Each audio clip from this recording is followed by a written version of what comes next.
Apocalipsis capítulo 21, versículo 1 y 2. Dice: vi un cielo nuevo y una tierra nueva, porque el primer cielo y la primera tierra pasaron y el mar ya no existía más.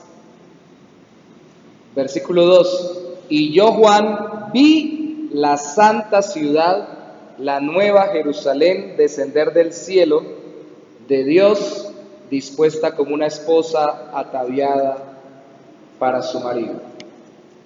Señor, venimos delante de ti en esta noche a levantar nuestro corazón a ti, adorándote, pero también a contemplarte en la hermosura de tu santidad y en cómo tú, a través de tu Hijo, llevas todo hasta un final glorioso, para que tú seas exaltado, para que el mal sea erradicado, para que tus hijos sean recompensados y para que Cristo reine glorioso. Hoy te pedimos que haya consuelo en nuestro corazón con esta porción de la Escritura, los últimos capítulos del Apocalipsis y de la Biblia, que nos dé tu Espíritu Santo la convicción de que hay esperanza y que podemos ser felices porque todo tendrá un final feliz. Tú eres glorioso, Señor, te damos gracias en el nombre de Jesús. Amén. Al inicio de Génesis, Dios crea el sol, la luna y las estrellas. Al final de Apocalipsis, no hay necesidad porque Dios mismo ilumina con su presencia. Ya no se necesita ni el sol, ni la luna, ni las estrellas. Va Dios a iluminar. Al principio en Génesis, el diablo tienta a la humanidad astutamente para pecar. Al final de Apocalipsis, el diablo es lanzado en el lago que arde fuego y azufre. Al principio en el Génesis, el hombre huye de Dios después de pecar. Al final de Apocalipsis, el hombre termina en una relación eterna con Dios por medio de Cristo. Al principio de Génesis, al hombre se le prohíbe el árbol de la vida por haber pecado. Al final de Apocalipsis, termina comiendo del árbol de la vida eternamente. Al principio de Génesis, llega la maldición por el pecado. Al final de Apocalipsis, se da la bendición eterna para todos los que están en Cristo. O sea, son contrastes. Yo siempre que me preguntan qué libro de la Biblia le gusta, yo digo todos. Pero por lo general me gustan los extremos y el centro para no desequilibrarme en todo. Me gusta mucho Génesis y Apocalipsis y los evangelios que le dan el equilibrio a todo lo que enseña la Biblia. Y todo lo demás coordina entre lo uno y lo otro por medio de la obra de Cristo. Al final, después del regreso de Cristo para juzgar a la humanidad, habrá una nueva creación, una nueva humanidad redimida por Cristo, y esto será la plenitud eterna de lo recibido ahorita por nosotros en el Espíritu por la fe que tenemos en el Señor, a pesar de que estamos en medio de una humanidad ahorita llena de pecado. Solo vamos a ver, aunque vamos a ver los dos capítulos, solo leímos los dos versículos y de allí vamos a sacar los dos puntos para ver. Primero, del primer versículo, un cielo nuevo y una tierra nueva. Segundo, del segundo versículo, una ciudad santa. O sea, una ciudad lógicamente nuevecita. Los que les gusta estrenar, Dios va a estrenar, y esta ciudad nueva es una ciudad totalmente santa, pura, sin pecado. Entonces, primero, cielo nuevo y tierra nueva. El gran problema para que Dios termine de transformar nuestras vidas y las vidas de los demás y todos acá, es que de todas formas ya la creación entera ha sido contaminada con nuestro pecado. Y aunque la idea es que primero cambien los corazones, a veces, para poner un ejemplo en este tiempo, usted puede cambiar de corazón, pero si no cambia de trabajo, sigue estando tentado a volver al mismo pecado si allí eran de pecado. Si no cambia de ambiente, de amigos, y a veces las parejas, las familias tienen que incluso trasladarse, mudarse de casa, y algunas veces hasta de ciudad. Es cierto que donde vayan el pecado los persigue porque está en su corazón, pero también es cierto que a veces hay ambientes que viven recordándonos el pasado y ayudándonos a volver atrás. Entonces, para que definitivamente todo el mundo cambie, hay que cambiar todo el universo. Eso es lo que dice la Biblia. Un nuevo cielo y una nueva tierra fueron creados, de acuerdo al versículo 1.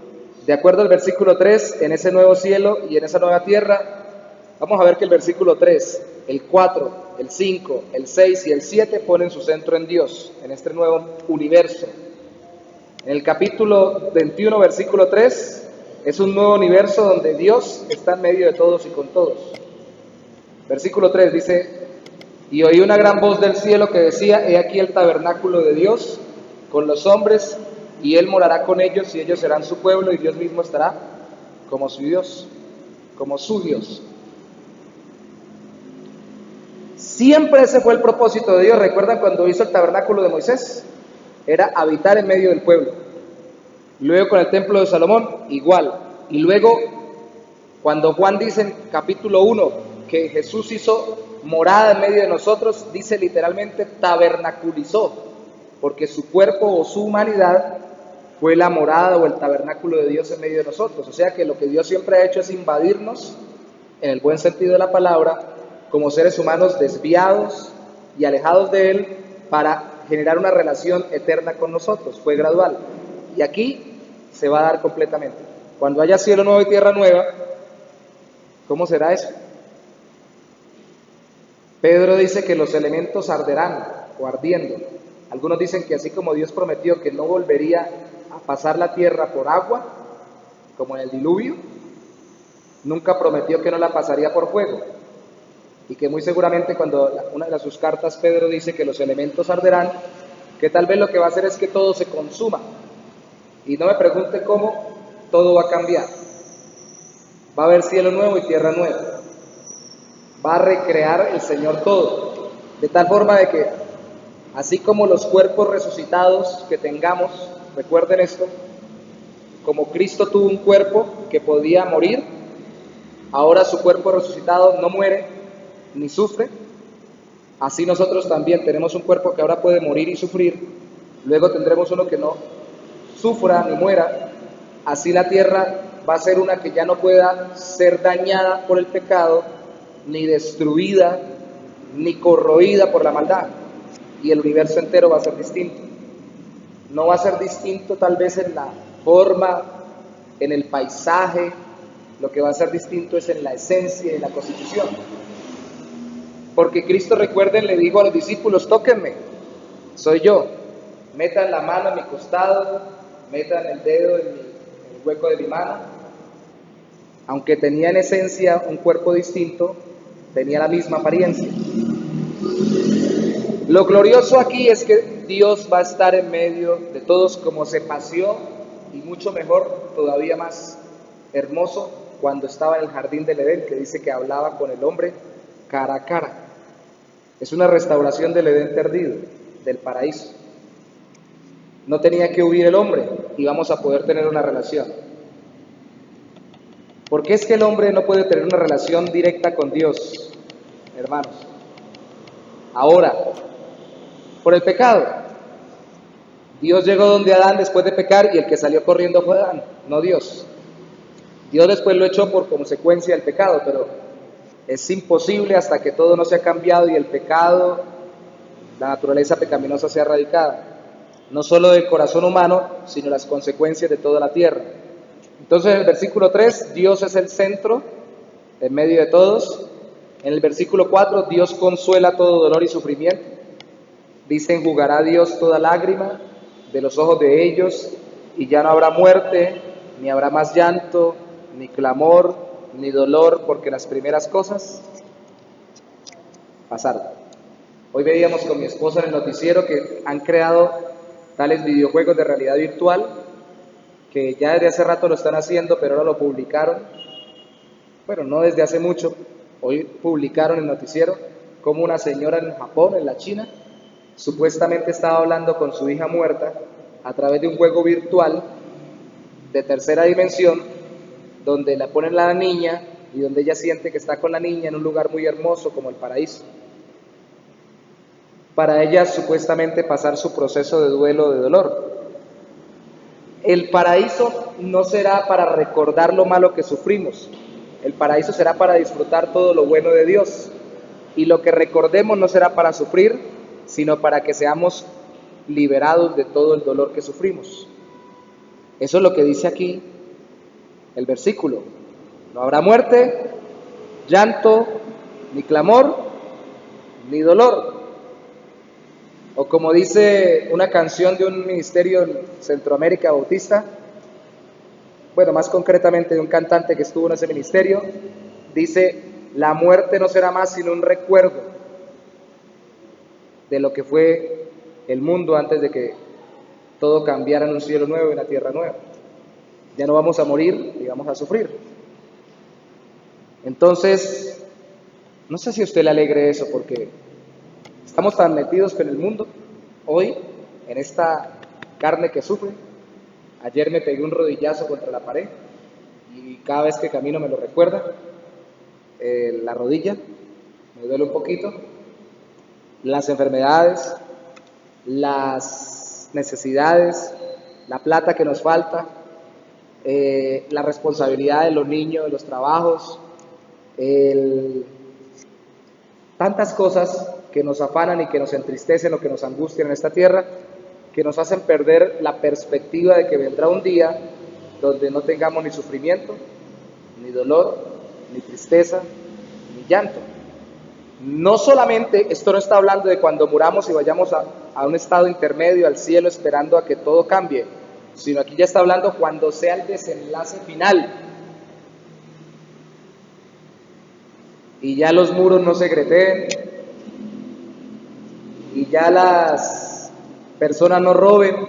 Hoy veíamos, eso será glorioso, hoy veíamos como un señor, un hombre, en una moto, veíamos también por el noticiero, aquí en Bucaramanga, por robar a una señora de 70 años, la tiró al piso y se le fracturó las costillas y una cantidad de cosas, le arrancó en una moto, se montó al andén, como que día se montó el hombre que robó un celular aquí abajito al andén y le arrancó el bolso, la tumbó al piso y la señora de 70 años se fracturó las costillas, aquí en Bucaramanga.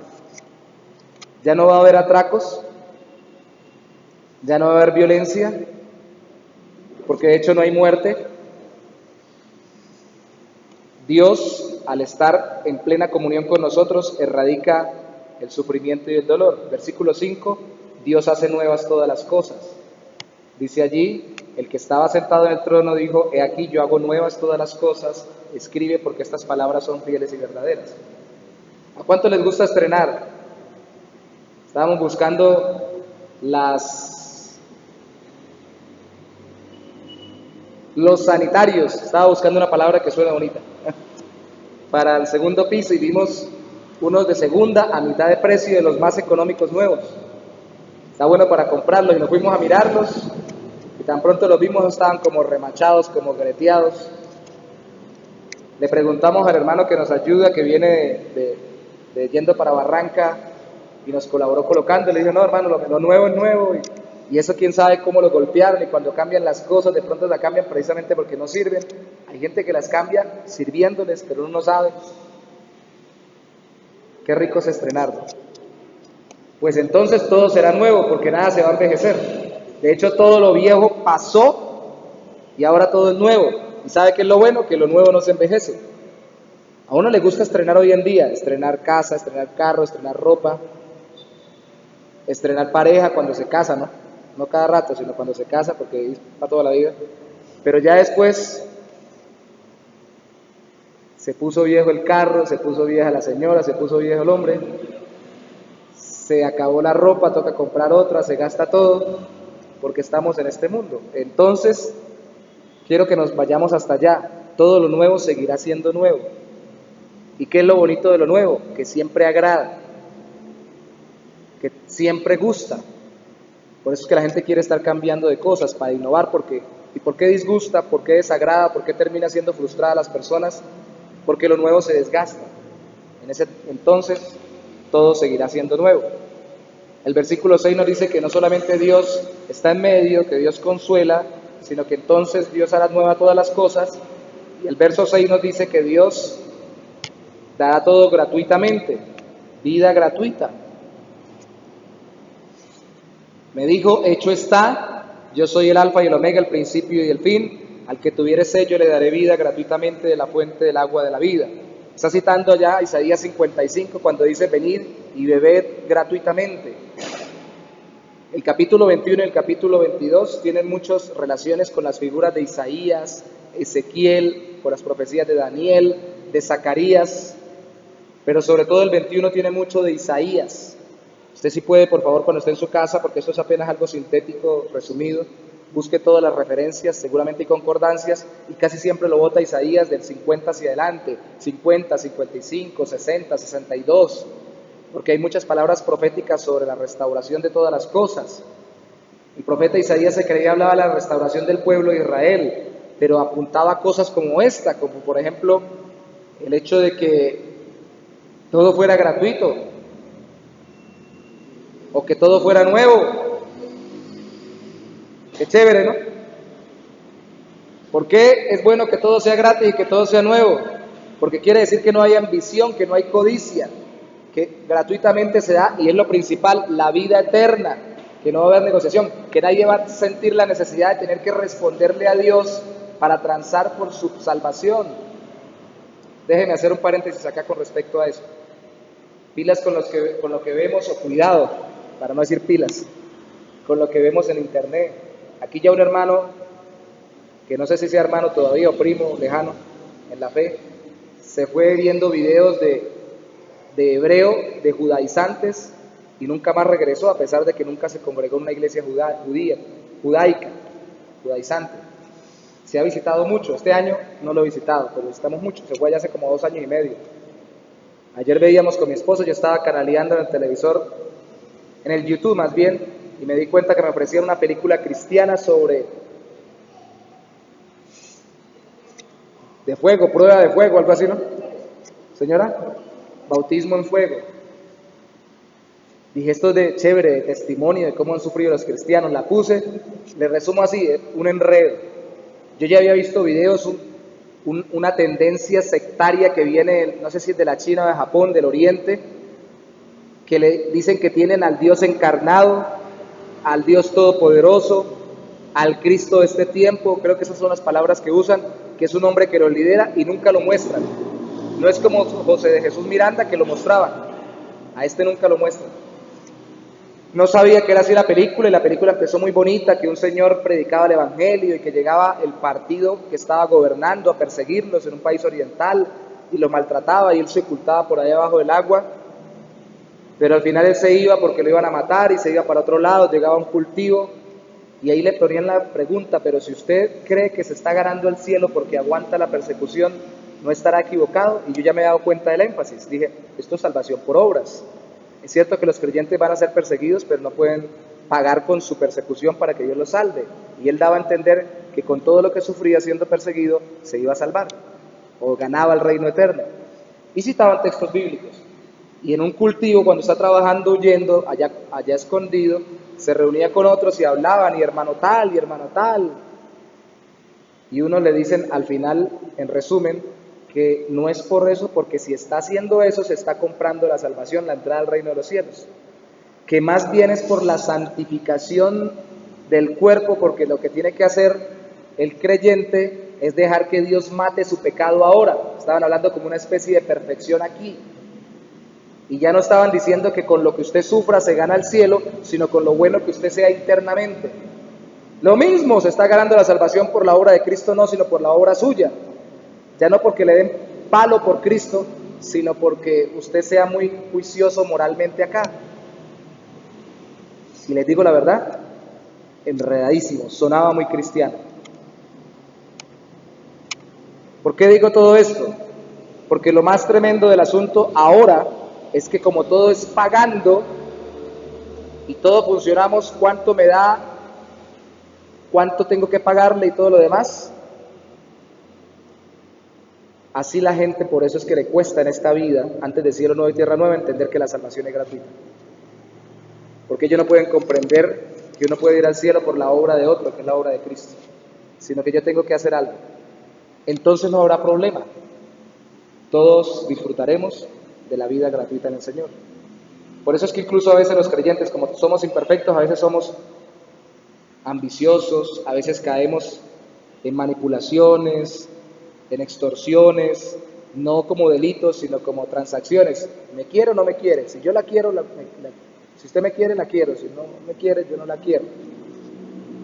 Entonces no habrá ese problema, todo será gratuito, sí recibiremos gratuitamente la salvación y haremos gratuitamente. Y al final, en ese cielo nuevo y tierra nueva, Dios da recompensa y adopción eterna. Versículo 7. El que venciere le dará todas las cosas y yo seré su Dios y él será. El problema más grande no es que Dios nos dé cosas, el problema más grande es que nosotros no somos los herederos, sino es por medio de Cristo. Y entonces, teniendo todo nuevo y habiendo por Cristo heredado todo, seremos dueños de todo. Versículo 8, pero los cobardes e incrédulos, los abominables y homicidas, los fornicarios, hechiceros, los idólatras y todos los mentirosos tendrán su parte en el lago que arde fuego y azufre, que es la muerte segunda, que es la condenación eterna. Déjeme resumirle así rapidito este versículo. Este universo nuevo sin pecado no estarán los que rechazaron a Cristo deleitándose en el pecado. ¿Quiénes son esos? Cobardes, los que le temían más a los hombres que a Dios y por eso no se convirtieron a Cristo. Incrédulos, los que se negaban a confiar en Dios y en Cristo y por eso confiaban más en sí mismos o en las cosas de este mundo. Abominables, los que eran aborrecibles delante de Dios porque encontraban más deleite en lo que Dios aborrecía, en el pecado. Homicidas, los que intencionalmente quitaban la vida, pero que al mismo tiempo quitaban la vida porque no estaban siendo temerosos del Dios que dio la vida. Los fornicarios, los que practicaban pecados sexuales de cualquier índole, sexualidad ilícita, porque no veían la sexualidad como dada por Dios y como una bendición para usarla bajo la dirección de aquel que no la dio, sino que la idolatraban como lo más rico y lo más bueno en esta vida. Los hechiceros, los que practican ocultismo, pero ojo, ocultismo no solamente es el que dice, quieta Margarita. Bueno, ese es el culebrero, perdón. Es una cultura paisa. ¿Usted no lo han visto por acá? ¿No? Es algo muy tradicional de Antioquia. El tipo saca el canasto en medio de un parque y empieza a hablar, quieta Margarita, el culebrero que está haciendo quedar quieta una culebra para reunir gente y al final nunca sale Margarita, nunca sale la culebra, es para reunir y venderles algo o ofrecerles algo. No solamente los que invocan demonios o en el nombre entre comillas de Dios hacen brujería blanca, que también es hechicería, sino que la palabra ahí viene de farmakeia, que es lo que trabajamos como farmacia, fármacos, uso de plantas para hacer cuestiones medicinales, invocando a espíritus y todo lo demás, pero era para cubrir enfermedades y todo el asunto. Y puede esto derivar hasta en la dependencia de las drogas, lícitas e ilícitas. Entonces incluiríamos también ahí a los que buscaban su gozo y su satisfacción en drogas, en vicios, los idólatras, los que adoran ídolos religiosos o funcionales, que quieren más al papá, a la mamá, al hijo, al hermano, al primo, al amigo, al vecino, al carro, a la moto, al pastor, a todos menos más que a Dios. Eso es idolatría, así no construye estatuas. Y mentirosos los que hablan y viven falsedad. ¿Quién de los que está aquí no ha dicho una mentira? Levante la mano el que no ha mentido. Aquí habla de los que se deleitaban en mentir y no en la verdad de Cristo. Aunque no seamos perfectos, aquí no entrarán a la gloria los que no solamente mintieron, sino los que se deleitaban en la mentira o en el engaño y lo usaban como su forma de vida. No aquellos que caían eventualmente pecando y lo reconocían delante del Señor, amando más la verdad de Cristo y el perdón que Cristo da, y resarcían el daño y hablaban la verdad y pedían perdón. No, esos son los creyentes. Está hablando de aquellos que consecutivamente practican el pecado. Si no hay nada de eso, entonces imagínese, usted va a llegar a un lugar, estaremos en un sitio donde nadie nos engañe, donde nadie nos idolatre, eso nos daña. Cuando nos idolatran nos daña, no solamente cuando somos idólatras. Donde nadie nos venda cosas que nos van a viciar, donde nadie nos pueda agredir sexualmente, o nos pueda esclavizar sexualmente, donde nadie nos pueda matar, donde nadie nos pueda inducir a hacer cosas aborrecibles a Dios, donde nadie nos pueda tratar de engañar para que no creamos en Dios y donde nadie nos pueda decir que es más importante lo que la gente dice que lo que Dios dice. Espectacular. Prenda usted el televisor y encuentra todo eso que acabo de decir que no va a estar en ese momento. No prenda el televisor, hable con el vecino, salga a la calle, mírese al espejo y se dará cuenta que a veces uno mismo se autoengaña, y eso que estamos caminando con Cristo será la gloria maravillosa de estar libre de la presencia del pecado. Hermanos, ¿ustedes son libres ahora de la presencia del pecado? ¿Están seguros que ya el pecado no los tienta? ¿Cierto que no? No miren con esa cara. ¿Sí o no? Ustedes todavía son tentados, ¿cierto? Los niños a desobedecer los padres a exasperar los hijos, estoy citando la Biblia, los esposos a hacer infiel a la esposa a los esposos, los trabajadores a desobedecer a los patrones a maltratar a los empleados. Somos tentados, porque todavía no estamos con el pecado erradicado totalmente, hay remanente de pecado. Pero qué rico que uno pueda tener relaciones con todas las personas, comunicarse con todos y hacer todo sin ser tentado a pecar. Tremendo, ¿no? Que cuando, por ejemplo, alguien diga algo, no me ofenda. Creo que lo mencioné alguna vez para poner un ejemplo y estoy puntualizando aquí porque esto es muy importante, el resto lo vamos a abarcar muy rápido.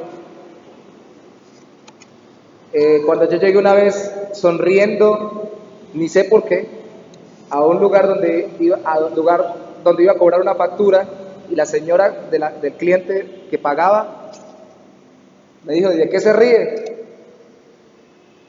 Interpretó que mi risa era burlándome de ella. No sé por qué. Tendré una risa burlona, no me he dado cuenta, pero interpretó eso. Donde uno no interprete lo que no es, porque uno piensa lo que no es. A veces la persona pasa y no saluda porque lleva un dolor de estómago y pasa para el baño, y uno piensa, ve, ya ni lo saludan a uno. Y si es que no saluda, o que yo me entré en ese caso burlándome de ella, o que alguien se burla de mí, o pasa algo, no nos amargue ni nos entristezca. En ese entonces no habrá posibilidad de que sea, ni que yo me lo imagine, porque tanto la otra persona que esté conmigo entró ahí ese reino por Cristo como yo, ni vamos a hacer nada en contra del otro, ni vamos a sospechar nada en contra del otro. Seremos totalmente nuevos, en cielo nuevo y tierra nueva, sin pecado. Yo quiero pintar el cuadro lo mejor posible. Créame que no es posible hacerlo mejor como Dios lo hace en nuestros corazones, pero quiero que veamos el futuro glorioso que nos espera y que entendamos que hay un mundo mejor. Ya estamos en lo mejor que es en Cristo aquí, pero que habrá un mundo totalmente libre de las aflicciones que tenemos acá. La primera figura, cielo nuevo y tierra nueva, ¿cierto? Con Dios en su centro y los pecadores erradicados. La segunda figura del versículo 2 es una ciudad santa. Voy a citarlo y usted en su casa o luego en su Biblia va a mirar que en el versículo 9 esa ciudad santa simboliza la iglesia. La llama la esposa del Cordero. Permítame citar ese versículo, sí, porque es muy importante. Dice: vino entonces a mí uno de los 7 ángeles que tenía las 7 copas llenas de las 7 plagas postreras, y habló conmigo diciendo: ven acá, yo te mostraré la desposada, la esposa del Cordero. ¿No era una ciudad? Vemos el versículo 2 y dice: yo, Juan, vi la santa ciudad, la nueva Jerusalén, descender del cielo de Dios, dispuesta como una esposa ataviada para su marido. Yo no pretendo que usted crea lo mismo que yo creo en este tipo de interpretación apocalíptica. Algunos piensan que es una ciudad literal, otros piensan que la ciudad simboliza algo. Si es literal, la ciudad simboliza, aunque sea literal, descendiendo del cielo, a la iglesia. Y si no es literal, es la iglesia misma que está descendiendo del cielo, porque la iglesia, los creyentes, somos la esposa del Cordero, de acuerdo al versículo 9. Yo prefiero pensar que es la esposa, y créame, yo discutí con varios pastores hace muchos años diciéndole: no, es una ciudad. Hoy en día pienso, es la iglesia, es la esposa. Dice el versículo 10 y 11 que desciende brillando por todos lados. El versículo 12 al 21 nos enseña que tiene un muro alto con 12 puertas y 12 cimientos. Las 12 puertas tienen los nombres de las 12 tribus de Israel, y los 12 cimientos o las 12 bases de ella tienen los nombres de los 12 apóstoles. Simbólico para mí y para muchos. Simboliza tanto el Antiguo como el Nuevo Testamento, y simboliza todo el pueblo de Dios de todas las épocas. Y el muro alto es porque definitivamente es ya demasiado grande, llena de la presencia de Dios para que alguien la pueda invadir. Que no tiene templo. Recuerdan que en el tabernáculo Dios habitaba en medio de ellos, en el templo de Salomón. Ahora no hay templo. ¿Por qué no hay templo? De acuerdo al versículo 22, porque Dios está en medio de ellos. No hay necesidad de templo. Hay una comunión literal con Dios. No tiene sol ni luna. ¿Por qué no hay sol ni luna? Porque Dios mismo la ilumina, de acuerdo a los versículos 23 al 25 de Apocalipsis 21. De acuerdo al versículo 26 al 27, solo la habitan cristianos. ¿Por qué creemos eso? ¿Será que no hay ninguno que se haya colado, que no sea creyente? Dice en el versículo 26, y llevarán la gloria y la honra de las naciones a ella. No entrará en ella ninguna cosa inmunda o que hace abominación y mentira, sino solamente los que están inscritos en el libro de la vida del Cordero. ¿Quiénes son los inscritos en el libro de la vida del Cordero? Que lo cita muchas veces Apocalipsis. ¿Quiénes son esos? Todos los seres humanos que tenían apellido Cordero, todos los que comían cordero, todos los que vieron a Cristo dibujado como un cordero. Los que están inscritos en el libro de la vida del Cordero, ¿quiénes son? Los cristianos verdaderos que aceptaron. Recuerde que resalta algo: el libro de la vida del Cordero, entienden, viven y esperan un futuro, viven ahora, entienden ahora, todo basado en la obra sacrificial de Cristo como Cordero de nuestra salvación. Si no creen en ello, si no confían en esa obra de Cristo, y si realmente no viven centrados y confiados en que Dios los ama por medio de esa obra, no son verdaderos creyentes, no están escritos en el libro de la vida, no van a estar en esta nueva ciudad o no van a descender como la esposa del Cordero. Hay mucho que se llama cristiano que no lo es. Por eso es el libro de la vida del Cordero. Por eso es que no dice el libro de los cristianos, sino de la vida del Cordero, para resaltar el centro del sacrificio de Cristo como nuestra tabla de salvación. Además, que hay, de acuerdo al capítulo 2, versículo 1, ¿qué hay en esa ciudad? Ya a mis familiares les gusta mucho hacer un paseo para ese sitio los días festivos, y mucha gente lo hace el 1 de enero, después del 31, el 25 de diciembre, después del 24. ¿Un paseo para dónde? Para el río.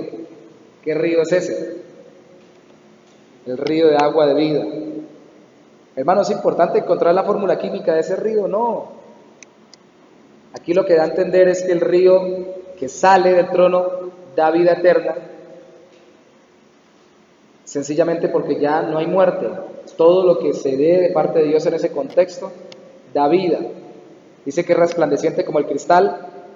Resalte esto, que sale no de los tronos del Dios y del Cordero, sino del trono en singular.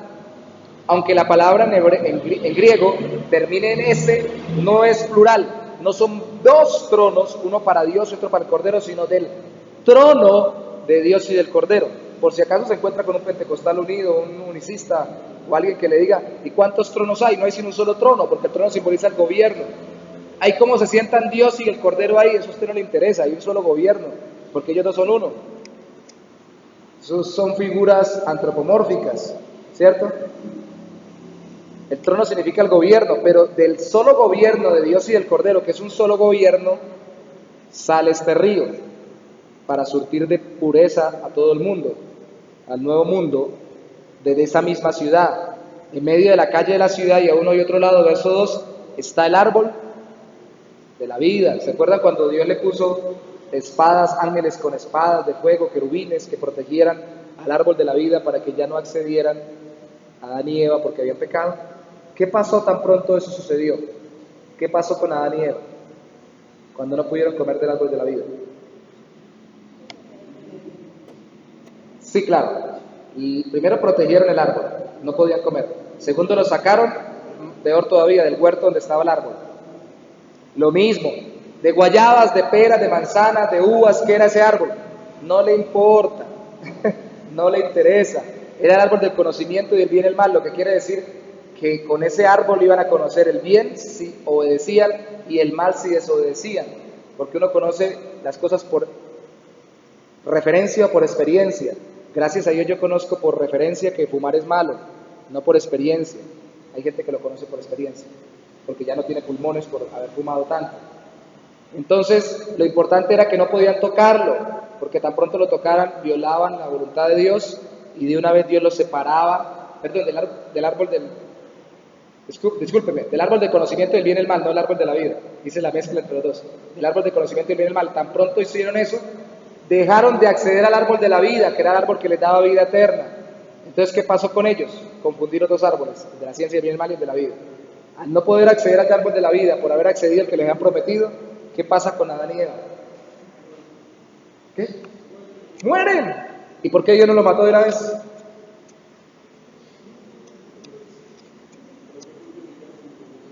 Ah, oye, hermano, tenía que fructificarse y multiplicarse. Pero los podía matar y levantar otros dos y ver qué pasaba. Su sabiduría infinita determinó que por misericordia, no por otra cosa, dejara el Señor a Adán y Eva después de haber comido del árbol de la ciencia del bien y el mal, los dejara seguir viviendo, pero ya no pudiendo acceder al árbol de la vida. Y al no poder acceder, murieron cientos de años después, pero murieron.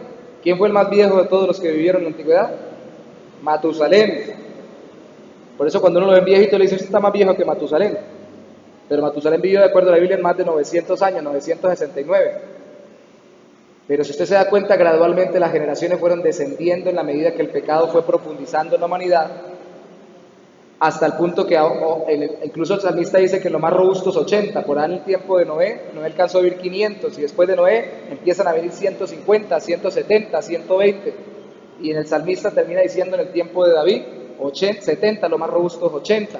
Hoy en día con la medicina se alarga esos 70, esos 80, hasta 90, algunos hasta 100 con un buen estilo de vida, pero nadie vive como vivieron en la antigüedad y todos morimos. Entonces estamos viendo Apocalipsis capítulo 22, ya estamos terminando Apocalipsis, versículo 2, cuando dice que estaba ahí el árbol de la vida, que produce 12 frutos, dando cada mes su fruto, y las hojas del árbol eran para la sanidad de las naciones. ¿Qué quiere decir? Que nadie se muere, porque para morirse, ¿qué hay que hacer primero? Hay que estar vivo, dice la mayoría, sí. Pero entre estar vivo y estar muerto, ¿qué hay que pasar? ¿Qué tiene que pasar cuando uno está vivo para morirse? Enfermarse. ¿Seguro? ¿Nadie se muere sin estar enfermo? Así sean milésimas de segundos, usted se enferma. Un ataque cardíaco fulminante es una enfermedad muy rápida que se lo lleva, pero se enfermó de algo. Si continuamente el Señor está dando sanidad, es porque nadie se enferma, y ahí sí realmente sucederá lo que muchos predican hoy de manera engañosa, de que un día aquí en esta tierra, antes de que llegue el cielo nuevo y tierra nueva, dice que no vamos a estar enfermos los cristianos. Es cierto que Dios nos guarda, es cierto que Dios nos ayuda, y muchas veces Dios nos puede de una forma, o algunas veces, nos puede sanar milagrosamente, pero no nos prometió que antes del cielo nuevo y la tierra nueva no nos enfermemos, porque nos vamos a morir. ¿Qué pasó con Lázaro después que Cristo lo resucitó? Se murió, ¿cierto? Pero entonces no moriremos. Entonces ya describimos la naturaleza de esta ciudad santa que tiene el árbol de vida, librando de la maldición del pecado y por eso de la consecuencia que es la muerte, dando continua sanidad, Cristo reinando de acuerdo a lo que se lee hasta el versículo 5. Hermanos, concluyamos diciendo lo siguiente de aquí hacia adelante en resumen. Que al final de Apocalipsis, ya del versículo 6 en adelante, el ángel le anuncia a Juan que esto se va a cumplir pronto. No selles esta profecía, no cierre el rollo de esto que le acabo de dar mostrando yo, recordando que en Daniel, otro de los libros que tanto citaba Apocalipsis, a Daniel se le dijo, sella la profecía porque esto es para el final. Aquí se le dice, no la selles porque esto se cumple pronto. Para nosotros es muy lejos, han pasado 2000 años prácticamente, pero para Dios es pronto y está a puerta de cumplirse a cada momento. Y también nos enseña que ya no viene más profecía ni más revelación que añadirle al Nuevo Testamento. El versículo 7 nos enseña que el Señor Jesús anuncia su regreso pronto y que debemos atesorar lo revelado en Apocalipsis. El versículo 8 al 11 del capítulo 22 nos enseña que el apóstol Juan da testimonio de haber recibido esto de un ángel del Señor. El 12 al 15 nos enseña el capítulo 22 que el Señor Jesús anuncia de nuevo, reitera que Él regresa pronto y que trae recompensa con Él. En el 16 al 21 el Señor Jesús vuelve a testificar que Él es quien envió al ángel, que el mensaje de Apocalipsis es suyo y que no se le puede añadir y se le puede quitar. Eso también se ha dicho en Deuteronomio.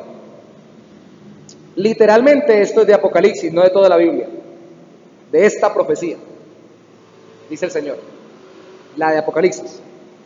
Pero como está al final del canon y ya no hay más revelación, y también se ha dicho de Deuteronomio, entendemos que esto abarca toda la Biblia y que no se le puede añadir ni quitar, que lo que quiere decir es no distorsionar el mensaje, ni cambiar las palabras, o peor aún, cambiar la interpretación de las palabras de lo escrito allí, sino que tratar de interpretar la Biblia con la misma Biblia, sobre todo la profecía de Apocalipsis. Nadie puede modificarlo, Él viene pronto, y al final la esposa, que son los creyentes verdaderos, o la ciudad santa, junto con el Espíritu Santo, terminan diciendo, amén. Ven, Señor Jesús. Pregunto, ¿estamos diciendo lo mismo hoy? Ven, Señor Jesús. ¿O estamos diciendo, no venga, Señor Jesús? Realmente nosotros anhelamos tanto el encuentro con el Señor que no es que no nos interese morir, sino que no vemos tan terrible la muerte porque vemos la experiencia gloriosa de entrar al estado glorioso e intermedio antes de la resurrección en el cielo con Cristo.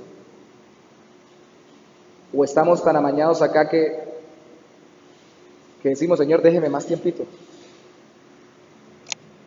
Estamos muy apegados a este mundo y no esperamos un mundo nuevo, haciendo una tierra nueva.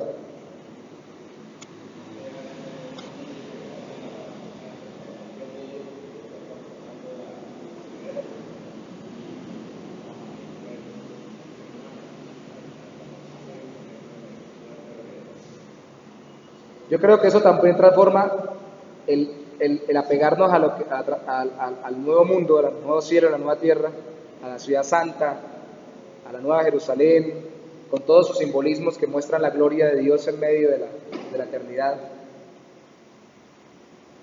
Va a hacer que nosotros vivamos diferente, incluso evangelicemos diferente. ¿Sabe qué decía un predicador que a mí me llamó la atención mucho cuando lo leí la primera vez? Que fue el que lideró un avivamiento muy fuerte en Europa. Decía, Señor, pon la eternidad en mis ojos. O sea, que yo mire hacia la eternidad y no solamente hacia la temporalidad de este mundo. Que cuando yo viva, hable, eso se vea también en mi vida. A mí me llama mucho la atención lo que reflejan los ojos. Al mirar los ojos de una persona, casi siempre los ojos lo delatan. Y delatan si tiene miedo, si tiene esperanza, si tiene ilusión, si está diciendo mentiras, si está diciendo la verdad, si cree o no cree. Él decía esto porque lo que él quería era que la gente cuando lo escuchara predicar se ubicara en la vida eterna y no solamente en esta vida. Y eso es muy importante porque a veces nuestro evangelismo verbal o nuestro testimonio al evangelizar con nuestra vida no ayuda para que la gente crea en Cristo, porque la gente nos ve muy aferrados acá, afanados, atribulados, angustiados, desesperados con este mundo y con qué voy a hacer y para dónde cojo y qué hago, qué consigo, cómo me libro, cómo me desenvuelvo. Y la gente lo ve a uno y dice, bueno, está predicando una vida eterna en Cristo. Por eso es que muchas veces nos critican, pero ¿qué ha hecho Dios por usted si yo lo veo con este problema, esta dificultad? Y uno le dice, no, es que es la vida eterna. Dice, bueno, pero si es la vida eterna, ¿por qué su enfoque no está allá y está tranquilo que va a tener vida eterna y vive tan angustiado aquí? Podrían decirlo. La mayoría de gente no lo dice. Les da pena. Hay algunos atrevidos que sí lo dicen. Ustedes, cristianos y tan angustiados, no es que esperan una vida eterna, un nuevo mundo, un nuevo cielo, una nueva tierra. Que hoy simplemente nosotros nos vayamos emocionados, pero no superficialmente, sino profundamente, con el hecho de que tenemos un hogar asegurado. Cuando Cristo les dijo a los discípulos, me voy, pero voy a prepararos lugar. Si no hubiera lugar ya les hubiera dicho, pero sí lo hay y me voy a prepararles el camino a la eternidad. ¿Qué pensarían ellos? No entendieron claramente, eso es cierto, de acuerdo a la Biblia, pero tenían que estar a la expectativa. ¿Qué pensarían cuando vieron a Cristo resucitado? Se les abrió el espectro después de verlo resucitado y que descendió el Espíritu Santo y que formó la iglesia conduciéndola como un cuerpo de creyentes. Por eso empezaron a predicar tan gloriosamente y por eso se hacían matar. No porque se estuvieran ganando la salvación con el sufrimiento, ni con lo buenas gentes que fueran, sino porque estaban seguros de que después había algo más glorioso. Por eso es que los cristianos pueden sufrir, por eso es que pueden soportar tentaciones, por la esperanza eterna que tienen. Ahora, si el panorama que tenemos es muy malo o muy débil y la foto muy borrosa del cielo nuevo y la tierra nueva, no es culpa de Dios. Él ya dejó toda la Biblia, dejó su Espíritu Santo, Cristo lo habló, es culpa de nosotros que no meditamos en ello a través de la Biblia llorando. Y vemos más lo que dice el noticiero, lo que dice el vecino, lo que dice la vecina, lo que a mí se me ocurre, veo mis temores del pasado, o veo mis experiencias duras del pasado, o mis temores al futuro, o mis problemas del presente, y me la paso mirando a todo el mundo, para todos lados, como Pedro cuando se hundió, creo yo, en medio de la tormenta caminando sobre el agua. Yo estoy seguro que él le quitó la mirada al Señor y empezó a mirar la tormenta, y cuando uno empieza a mirar las cosas temporales, las dificultades, y no mira al que está mostrándonos la eternidad, se hunde. Miremos la eternidad. Nos queda ganancia y viviremos más alegres acá, más seguros, y esto es paradójico pero real. Administraremos mejor lo que tenemos acá, porque no nos aferraremos a ello idolatrándolo como si se nos fuera. Me van a quitar, voy a perder el título, el prestigio, el sustento, la vida. ¿No es que me matan?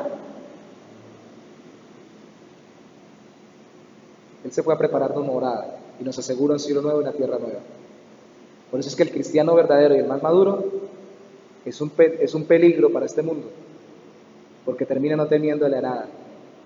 Sí, tiene momentos de temor, pero al final no tiene miedo a que lo maten. Dijo Pablo, morir es ganancia. No, el cristiano no se suicida, pero vive alegremente y con una gran esperanza. Que esa sea la enseñanza para esta noche.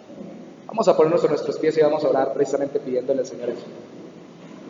Saben, el hermano Miguel Ángel me dijo que ya le hicieron, no sé si ya lo saben, una pequeña intervención, que es un cateterismo, y le quitaron un coágulo, una cuestión que tenía en el pulmón y ya se siente mejor.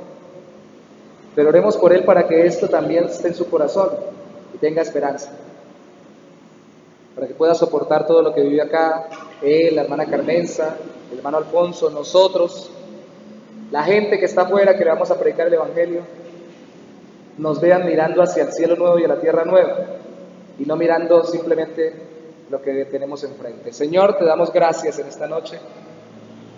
Pedimos, oh mi Rey, que tu Santo Espíritu obre en nuestro corazón, haciéndonos mirar hacia la eternidad, hacia el tiempo donde no haya tristeza ni llanto, donde ya no haya dolor, donde no haya sufrimiento, no haya pecado, no haya ni cobardía, ni incredulidad, ni abominación, ni homicidio, ni fornicación, ni hechicería, ni drogadicción, ni idolatría, ni mentiras, ni falsedades, ni muerte, porque no habrá pecado. Al tiempo donde viviremos tan plenamente como acá no nos imaginamos, aunque acá ya tengamos, oh Santo Señor, la cuota inicial, las arras que son tu Espíritu Santo, haciéndonos vivir en presencia tuya, en comunión contigo, a pesar de ser tentados por el pecado. Danos el gozo, Señor, de mostrar al mundo y de sentir en nuestro corazón lo que mostramos al mundo, que nuestro mayor tesoro eres tú, aquí y por la eternidad. Y no permitas que nos distraigamos tanto, Señor, con este mundo. Y al mismo tiempo danos el gozo de trabajar hacia la eternidad, administrando todo acá sin idolatrarlo, para la gloria tuya, para que sirva para la extensión de tu reino y para que refleje que somos tuyos. Pedimos por hermanos como Miguel Ángel, la hermana Carmenza, el hermano Campos, que tienen distintos procesos de enfermedad, por cada hermano que no tiene trabajo, que tiene dificultades de salud, o que tiene dificultades económicas, o que tiene conflictos familiares. Tantas cosas que padecemos acá, Señor, para que tu Espíritu Santo hoy, oh Santo Señor, y todos los días, cuando lean la palabra y cuando te busquen a ti, tu Espíritu Santo les diga: recuerda, vendrá un día en donde no haya tristeza, ni llanto, ni dolor, ni angustia. Gózate, porque todo lo que sufras acá es demasiado poco con lo que gozarás allá. Y disfruta ahora de la presencia mía, mientras vas camino hacia cielo nuevo y hacia tierra nueva. Que tu Espíritu nos hable a nuestro corazón y que hable a través de nosotros, de nuestra actitud y de nuestras palabras a los que están en el mundo, para que ellos también puedan convertirse a Cristo. Te lo pedimos con todo nuestro corazón, Señor. No hay otra forma de predicar, no hay otra forma de hacerlo, sino ser transformados por ti. No hay otra forma de hablar de Cristo, si no es con los ojos llenos de la eternidad, porque Él está ahora en el trono eterno, esperándonos para cuando estemos con Él en cielo nuevo y tierra nueva. Gracias, oh Dios, te bendecimos, Señor. Permítenos vivir felices por esta expectativa y diligentes y buenos administradores, precisamente por esta expectativa que nos llena de paz para administrar todo para tu gloria. Te lo pedimos en el nombre de Jesús, oh Padre.